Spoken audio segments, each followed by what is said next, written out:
This is the beam span calculator for floor joist sizing, which determines the maximum allowable span for floor joists based on your specific loading conditions. Let's walk through the inputs.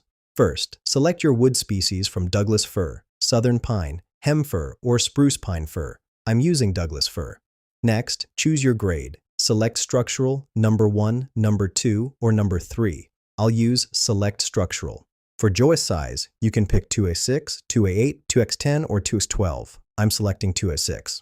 Then set your spacing in inches, 12, 16, 19.2, or 24. I'll use 12 inches. Finally, enter your load in pounds per square foot. I'm entering 40 psf. After clicking Calculate Maximum Span, here's what we get. The maximum allowable span is 12 feet 6 inches. This tells you that with Douglas Fir Select structural 2x6 joists spaced at 12 inches on center, carrying a 40 psf load, your joists can safely span up to 12 feet 6 inches between supports. This span distance ensures your floor system meets structural requirements without excessive deflection or stress.